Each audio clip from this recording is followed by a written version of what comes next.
Hi అండి, అందరికీ నమస్కారం. Welcome to my channel. ఈ వీడియోలో రాష్ట్ర ప్రభుత్వానికి ఉద్యోగుల విన్నపం ఏమని అంటే అందరికీ ఒకేలా చెల్లించాలి అని, డబ్బులు వ్యత్యాసం చూపించకుండా అయితే అంటున్నారు. సో మరి ఆ వివరాలు ఏంటో వీడియోలో తెలుసుకుందాం. వీడియో ఎక్కడే కానీ స్కిప్ చేయకుండా చివరి దాకా చూడండి, అప్పుడే పూర్తి ఇన్ఫర్మేషన్ అనేది అర్థమవుతుంది. అలాగే వీడియో నచ్చినట్లయితే లైక్ చేయండి, ఇంకా సబ్స్క్రైబ్ చేసుకున్నట్లయితే మన ఛానల్ని సబ్స్క్రైబ్ చేసుకోవడం ద్వారా నేను చేసే ప్రతి ఒక్క వీడియో మీ వరకు రీచ్ అవుతుంది. ఇంకా వివరాలకు వచ్చినట్లయితే ఎన్నికల రెమ్యూనరేషన్లో వ్యత్యాసాలు తొలగించండి, ముఖ్యంగా మాకైతే ఈ వ్యత్యాసాలు వద్దు అని ఉద్యోగులు చెప్తున్నారండి. సో శ్రీకృష్ణ దేవరాయ ఉద్యోగ జేఏసీ అయితే ఈ విధంగా చెప్పడం జరిగింది, వ్యత్యాసాలు వద్దు అని చెప్పేసి. రాష్ట్రంలో ఎన్నికలు విజయవంతంగా ఓటింగ్ శాతం అత్యధిక స్థాయిలో నమోదు అగునట్లు కృషి చేసిన రాష్ట్ర ఎన్నికల సంఘ సిబ్బంది శ్రీకృష్ణ దేవరాయ ఉద్యోగ జేఏసీ రాష్ట్ర ఎన్నికల కన్వీనర్ ఎస్ రామకృష్ణ గురువారం ఒక ప్రకటనలో అభినందనలు తెలిపారండి. సో వారు కృషి చేసినందుకు గాను ఎన్నికల విధుల్లో పాల్గొన్న 5.2 లక్షల సిబ్బందికి అయితే వారు ఇబ్బందులు తలెత్తకుండా సౌకర్యాలను సమకూర్చారని పేర్కొని వారైతే ప్రశంసించారు.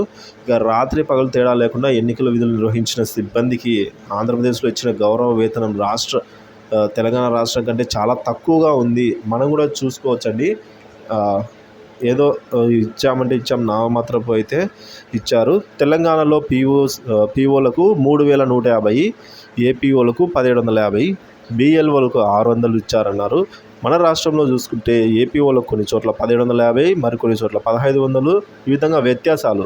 అలాగే పీఓలకు కొన్ని చోట్ల 1,300, అలాగే మరికొన్ని చోట్ల 900. ఒకే రాష్ట్రంలోనే ఇట్లా 2 విధాలుగా ఇచ్చారండి. అది కూడా కరెక్ట్గా ఇచ్చారంటే అది కూడా తక్కువ ఇవ్వడం జరిగింది. పక్క రాష్ట్రంతో పోల్చుకున్నా కూడా తక్కువ ఇచ్చారు. సో ఇలా వేరువేరుగా చెల్లించారని, ఎన్నికల సంఘ అధికారులు తగు చర్యలు తీసుకోవాలని, అందరికీ సమానంగా పంపిణీ ఇస్తే అందరికీ ఒకేలా ఇవ్వాలి అని చెప్పేసి రామకృష్ణ అధికారులను కోరడం జరిగిందని. సో ఈ విధంగా మనకు వ్యత్యాసాలు వద్దు అని చెప్పేసి అంటున్నారు. ఎన్నికల విధులకు సంబంధించిన ఉత్తర్వులు పంపిణీ చేసే విధంగా అందరికీ ఎన్నికల డ్యూటీ సర్టిఫికేట్ పంపిణీ చేయాలని కూడా కోరడం జరిగింది. దీంతో పాటు ఎన్నికల సామాగ్రి తీసుకునే కేంద్రాలు చాలామంది రిటర్నింగ్ అధికారుల పని ఒత్తిడి వల్ల సర్టిఫికేట్లు ఇవ్వలేదన్నారు.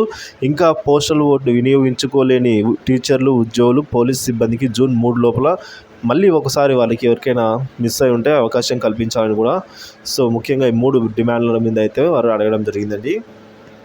సో ఈ విధంగా ఈసీని అడగడం జరిగింది. ఈసీ నుంచి అయితే రెస్పాన్స్ రావాల్సి అయితే ఉంది.